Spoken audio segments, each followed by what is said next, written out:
आपने सम्यक दृष्टि देखा होगा, भगवान बुद्ध के अंदर सम्यक दृष्टि आ गई।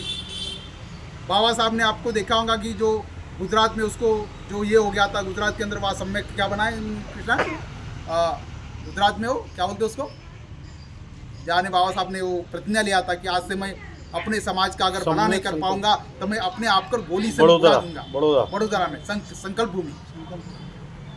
तो बाबा साहब ने वहाँ प्रतिज्ञा किया था कि मैं अपने समाज का भला नहीं कर सका तो मैं अपने आप को गोली से मार के उड़ा दूंगा। तो सम्यक दृष्टि क्या होता है, जितने भी अंधश्रद्धा है इसको नहीं मानना। किसी किताब में लिखा हुआ है इसलिए उसको मानना, ये भी मिथ्या दृष्टि है। गलत रास्ते पे चलना ये भी मिथ्या दृष्टि है। भगवान बुद्ध कहते हैं कि ये दुनिया पूरी ऐसी अंधेरा छाया हुआ है और इस अंधेरे में कुछ दिख ही नहीं रहा है। तो ऐसी अंधेरे में हमको अपने अंदर की जो है क्या इच्छा शक्ति को जागरूक करना पड़ता है। इच्छा शक्ति को जागरूक करना है। जब अब इच्छा शक्ति को जागरूक करेंगे, संकल्प करेंगे इच्छा का, अच्छी इच्छा का, तब हमारे अंदर कुछ प्रकाश की राह हमको दिख पड़ती है और उस गुलामी से निकलने का हम प्रयास करते हैं।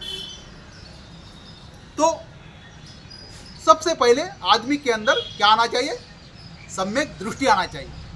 जैसे कांशीराम साहब के अंदर सम्यक दृष्टि आ गई तो उसने एक किताब पढ़ी, एनालिसिस ऑफ कास्ट, जाति भेद का विच्छेद। तो जब आदमी के अंदर सम्यक दृष्टि पैदा होती है तो जो पुराने विचार है, पुरानी जितनी संकल्पना होती है वो सब टूट पड़ती, खत्म हो जाती है और नए विचार की तरफ आदमी दौड़ पड़ता है। और जब सम्यक दृष्टि आदमी के अंदर आती है तब आदमी क्या करता है, सम्यक संकल्प करता है। एकदम सिस्टमेटिक है, एक के बाद एक, इसको इधर उधर नहीं कर सकते हम। सम्यक दृष्टि जिसके अंदर आएगी वही सम्यक संकल्प करेगा कि हमको आगे चल के कैसे चलना है करके।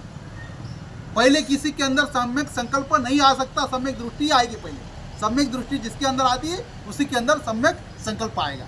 तो श्री कांशीराम साहब ने संकल्प लिया, सम्यक दृष्टि की बात है ना उसके अंदर, और चल पड़े। बाबा साहब ने सम्यक दृष्टि आ गई तो सम्यक संकल्प एक किया वहाँ पर कि आज से मैं अपने समाज की इस गुलामी से ऊपर उठाने का प्रयास करूंगा। तो सम्यक दृष्टि आने के बाद आदमी के अंदर सम्यक वाचा आना चाहिए, सम्यक वाचा आना चाहिए। और ये सम्यक दृष्टि, सम्यक संकल्प और सम्यक वाचा ये प्रज्ञा में आता है। किसमें आता है, प्रज्ञा में आता है। अष्टांग मार्ग में ये जो 3 शील है प्रज्ञा में आता है, सम्यक दृष्टि, संयम, संकल्प और सम्यक वाचा। तो हमारी प्रज्ञा एकदम निर्मल होना चाहिए, किसी के प्रति वैर भाव नहीं होना चाहिए। वैर भाव हमारे मन में जग भी गया तो उसको तुरंत खत्म हो जाना चाहिए। जैसे पानी में जैसी लाइन आ जाती है और तुरंत मिट जाती है, रेती में जैसी लाइन आ जाती है और तुरंत मिट जाती है। तो इस तरह हमारे अंदर कहीं अगर दुर्भाव व्यवहार पैदा हो गया तो तुरंत मिट जाना चाहिए। वो नहीं कि पत्थर के लकीर पे जैसी लकीर मार दिया तो कभी मिटती नहीं है, उस तरह से हमारे अंदर दुर्भाव नहीं होना चाहिए। अगर इस तरह का दुर्भाव हमारे मन के अंदर आ गया, हम कभी भी सुखी नहीं रह सकते। उसके बाद चौथा है सम्यक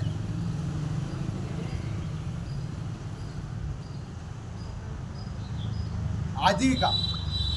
चौथा है क्या है, सम्यक आजीविका। हमारे जो भी कमाने के साधन है वो सम्यक होना चाहिए। कहीं चोरी करके नहीं, किसी की जबरदस्ती से मार के नहीं, किसी प्राणी की हत्या करके नहीं, किसी शस्त्र का व्यापार करके नहीं।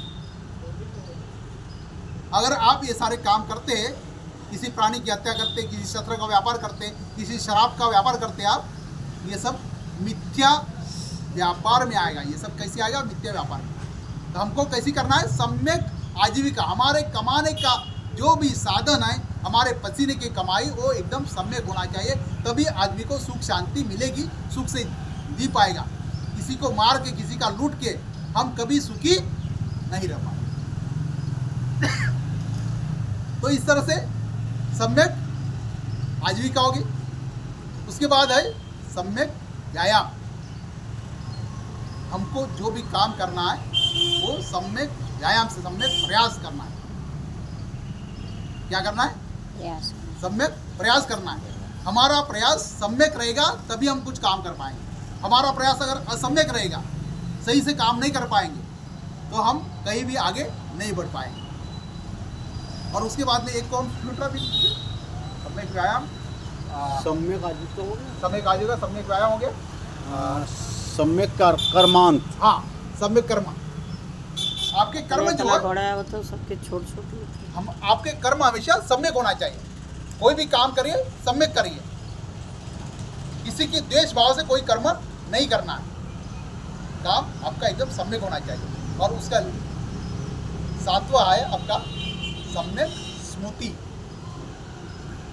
7वां है आपका सम्यक स्मृति। आपको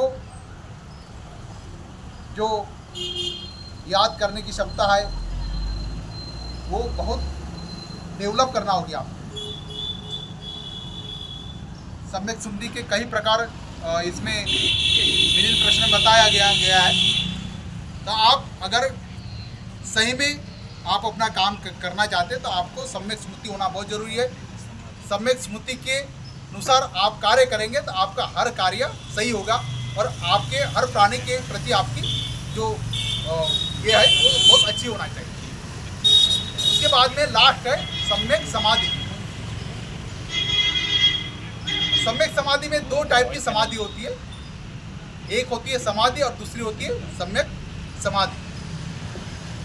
समाधि जैसे हम लगाते हैं, हम अपने सांस के ऊपर नियंत्रण करते हैं,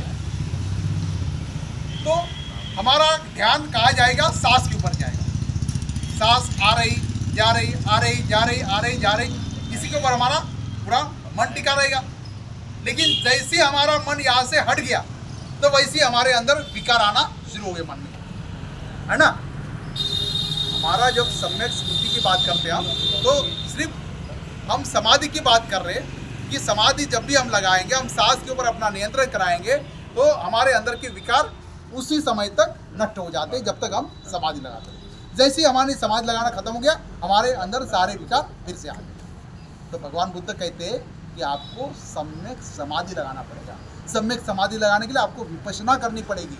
बिगर विपश्यना से सम्यक समाधि नहीं कर पाते। और जब आप सम्यक समाधि लगाएंगे, विपश्यना करेंगे, तो आपके अंदर के राग, क्रोध, लोभ, मोह, माया ये सब खत्म हो जाते। आपका मन एकदम निर्मल हो जाएगा और आप एकदम इतना आनंद महसूस करेंगे, इतना आपका मन प्रसन्न हो जाएगा कि आपके सारे संसार के पूरे प्राणी के प्रति, आपके प्रति मंगल, मैत्री, प्रेम, करुणा पूरे लगभग बढ़ जाए। तो ये है सम्यक समाधि। तो समाधि और सम्यक समाधि में फर्क है। इस तरह भगवान बुद्ध ने 8 अष्टांग मार्ग बताए। उसके बाद फिर भगवान बुद्ध का लास्ट वाला आता है सील वाला। 10 सील उसमें भगवान बुद्ध बताते हैं, जिसको हम पारमिता भी बोली जाती है। तो पारमिता का बाद में उसको बताया जाएगा, स्पष्टीकरण किया जाएगा। तो मेरा विचार है कि आप सब लोगों ने मेरे विचार सुने, भगवान बुद्ध के, इससे आपने जो रास्ता लिया उस रास्ते पे आप चलने का प्रयास करेंगे, उसके लिए आप काम करेंगे, तो आपके जीवन में पूरा आनंद, सुख, शांति भर जाएगी। आपका मन हमेशा सही हो जाएगा। हर एक प्राणी के प्रति आपकी करुणा, प्रेम आपके मन में आ जाएगा और आपका हमेशा कभी भी बुरा नहीं हो पाएगा।